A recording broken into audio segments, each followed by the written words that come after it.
All right, so we got another battle report here with the Tau being featured on the channel. Very excited about this. So I brought a Leviathan patrol detachment.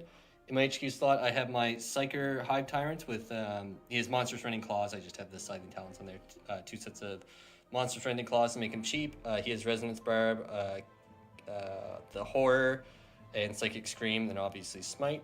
Brought a Tervigon with DERMIC Symbiosis. Oh, and the Hive Tyrant is the Warlord. Tervigon has DERMIC Symbiosis and Catalyst is his power. 9 warriors kitted out as you see. Venom cannons, Boneswords, Deathspitters. No enhanced resistance though.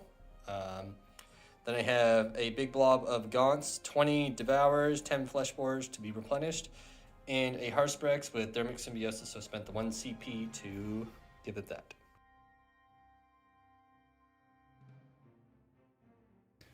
Today I brought a patrol of Tau Sept for 996 points.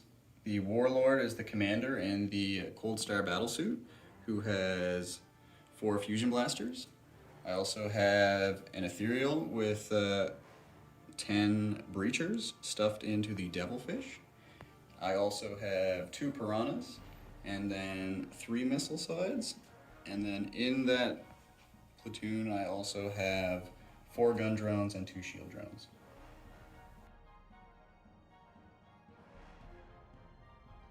Here's the table we're playing on. It's an incursion mission. So 9-inch deployment right here. We are playing Resupply from the Grand Tournament Special Book. 5 objectives, 1 in the middle, 1 under there, 1 here, 1 in this zone, and then 1 back in that zone. So the defender actually gets to choose 2 objectives. Sorry, pick 1 objective, then the other objective is randomly determined. On turn 4, the objective disappears, and then on turn 5, the other objective disappears. The secondary for the mission is called Secure Landing Sites, and by holding any 3 of the middle objectives earns you extra points. So at the end, you can get 6 victory points, but there will only be 1 objective in here on turn 5. For objectives, I went with Engage, Grind them down, and that secure one, and Tau have taken Scramblers, Grind, and also the secure one. So we will roll off now to see who is the attacker and defender, and choose a deployment zone. Again, it's a little bit more importance in this one, being that the defender gets to disappear objectives. So, 1, 2. So Tau get to pick their zone. We'll come back after they have chosen, and once we have deployed.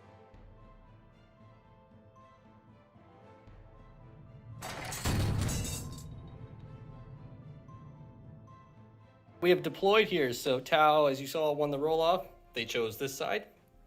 Everything just castled up inside the fortress right here. The breachers inside of the Devilfish, and then I have my warriors on this side. Tervigon back here. Psyker Tyrant, Haruspex, and all the Gaunts just lined right up front. Yeah, I forgot the smart missile pods don't need line of sight. So I'm just going full aggressive. So now we're going to roll off, find out who's getting first turn in this game. Oh, and the objectives really quick. This one disappears on turn 5. That one disappears on turn 4. So the most important objective in terms of our secondary is that one in there. So we'll roll off now, see who's going to get first turn. It is a 3 to a 5. Tau have first turn in this 1,000-point match. So we'll come back and see what the Tau look like after a movement.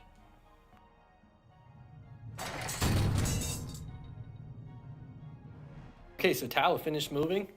Up this way, the commander has moved forward, getting ready to take out this Haruspex, because if he takes that out, the Devilfish will more than likely stay alive. And the idea here is to hold that middle objective. Back this way, the Piranhas have zipped over, and Broadsides, they don't need to do anything because they can shoot the whole table. So we'll come back after shooting, and we'll see if I can wither the spins. Tau, turn 1, so did some hurt to my poor Haruspex, down to 3 wounds. The commander actually only did a single wound, but then the Broadsides put a ton of hurt on him. If the Tau can take the Haruspex out, my close combat hitting power is severely reduced. I have to commit to that Devilfish no matter what, because I do need to clear off that objective. I mean, I am a troop's choice, but he also has troops inside that can shoot, so getting rid of that is important. But that's pretty much it. So end of Tau, turn 1. Let's move into Tyranids, turn 1.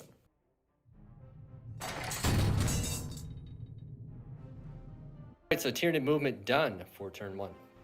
So everyone literally just flying forward with the smart missile system being able to target stuff, and where there's so many open lanes here, the broadsides, I got to move forward. So Warriors moving ahead, the Tervigon staying back to hold the back objective, still within 6 inches of my Termagants, and Haruspex he's going for it, him or him, we'll see. But that's it for movement. We'll come back after Psychic and shooting. That ends Tyranid shooting. So Haruspex actually did 3 wounds to the commander with his tongue, even being down in profile. Then between all these guys shooting, they killed off the commander. These guys chipped away at the Devilfish. Then these guys fired again for 2 CP, putting me down to 2 CP remaining. And they dropped the Devilfish down to 1 wound. Failed the last wound from the flesh borer shots. And then used a command point to save it. So that ends the shooting and psychic phase. Oh, the Tyrant, he did a couple mortal wounds to take away the drones, and then did I think 1 mortal wound to the commander himself, and then tried to horror the commander, but then it failed. So, or sorry, he got it off, but he's gone, and then he failed his power over here as well, trying to get Catalyst off. So that's it for shooting. Definitely got some charges coming up, so we'll see what it looks like after we come back. Right, so a bit of hilarity ensued into the combats here. So we'll start with exact recap. So Warriors charged in, they got overwatched, nothing happened just by the Devilfish, who is no longer there. The Gaunts charged in to really secure myself on that objective. Haruspex charged, got overwatched by these guys because they were within 6 inches of the Devilfish with a drone out front there, and he took 2 wounds going in, but I Leviathaned 1 of them, and then he made it in, blew up, destroyed. No, actually, sorry, he didn't destroy the Devilfish. The Warriors did. The Haruspex whiffed. Then the Warriors blew up the Devilfish. It exploded. 1 breacher died. The Haruspex died from the explosion. Then our Warrior took 2 wounds. So there you go, Haruspex. Good job. So in terms of objectives, just got grinded down because I killed 2 units.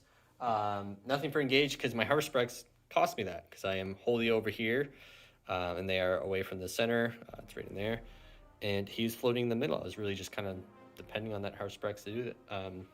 It's over there. So that's all right though. We're going into Tau turn 2.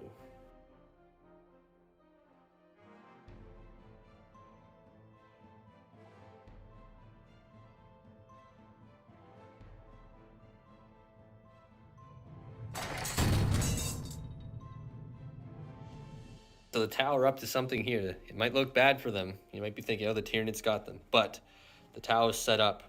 The Piranhas have moved forward, grabbed the landing site objective there. We're getting ready to secure themselves some points. Then right here, the Warriors. That is the target this turn. So the Broadsides moved over. They're going to shoot in at them. Because if you can clear the Warriors, these 2 drones from the Piranha have move blocked my Gaunts. I mean, I can swing around a bit. But the key thing is keeping these breaches alive. So they have thrown down the Scramblers in their zone. And then outside of that, if you can kill the Warriors, my offensive presence is pretty much just on the Hive Tyrant. And he can move quite far. But it's going to be at least 1 or 2 turns. And then these guys can zip around and also deny some points. But there's still a ton of Gaunts. But we'll see. It might be just an attrition thing here. We'll come back after the shooting and see if the Tau can get it done. All right. So that ends Tau shooting. So I lost 4 Warriors altogether. Should have been way more. So what happened? The Piranhas fired first using the focus fire stratagem to get +1 to hit. So they did a wound there. That's all they needed. Then these guys fired tons of wounds with the high yield missile pods. Where it's AP -1, I had a 5-up save. And I think I made 6 5-ups of like the 10 rolls I had to make. So very fortunate for me. That probably would have been a lot more of those guys gone. However, no matter what, they're still going to have some Overwatch to assist with them. So it's not over yet. Still in good position here. That does end the Tau turn. So Scramblers are down. Nothing for grinded down. No units killed. However, they're still Overwatch, so there's a good chance something else will die. That's it. So 5 points scored for primary. They're in position to secure that landing site there. If the Piranhas stay alive or stay controlling that objective, I still have some troops units I could send that way. But we'll come back after Tyranids turn 2 movement.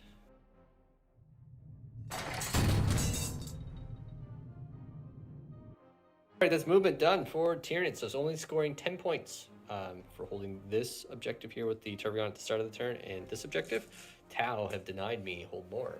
The Piranha's going there, so smart play by them. The Tyrant came forward. I tried to advance enough to get him around the side so I could do some psychic stuff in there. Didn't get it, so I decided to hold the landing site objective. Then the Gaunts moved over this way as well.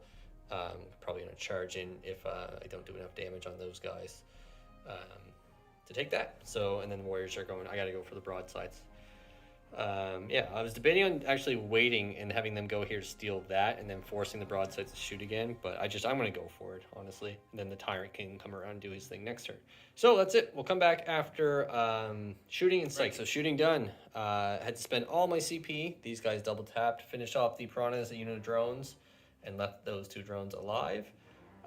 Warriors killed off all the drones in there, and the Tyrant Psychic killed off the drones, and then 1 breacher. So that's it. We're going to go into the charges. So big point in the game here. Will these Warriors be taken out by the Broadsides, and can the Broadsides hold the Tau in this battle? So we'll come back after the charge phase and see what it looks like. That ends Tyranid's turn 2. So over this way, drones are taken out by the Gaunts, making a 10-inch charge there. So took them out, grabbed that objective as well. Warriors actually lost the combat there. So I did 1 wound, and then he did 2 wounds back and he killed the Warrior.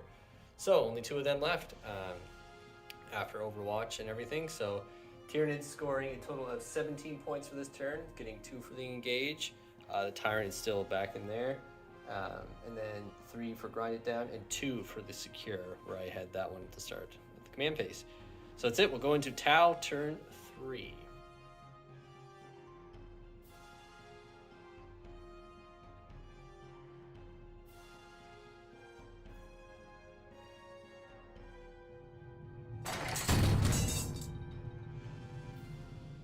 All right, so that's the game there. So we looked at all scenarios where they can't shoot and fall back, even if the breachers come over and kill them. I'm just gonna rack up so many primaries, like for next turn, and then plus the the secondary. I would score a bunch of that. But on a whole, it was good getting the Tau out on the channel. So this is our second game. The first one, we were just getting used to the Tau. The list was updated, and I think it gave a much better game. Talking about it, I think the only difference that would have been done with the commander would have been shielded or screened. And if he stuck around, I think this game would have 100% went to the Tau. With that, on a whole though, great game. It was really thematic, just kind of how things funneled in there, and they fell back. And honestly, the Warriors making an insane amount of feel no pains. Like I think I made I can't remember, but they should have been dead twice over like the 6 that were there. Like that's so many feel no pains I made. But on a whole, good game. Expect to see lots more Tau on the channel, and as we play through these Incursion games, we will ramp it up to some Strike Force again as well. So thank you for watching.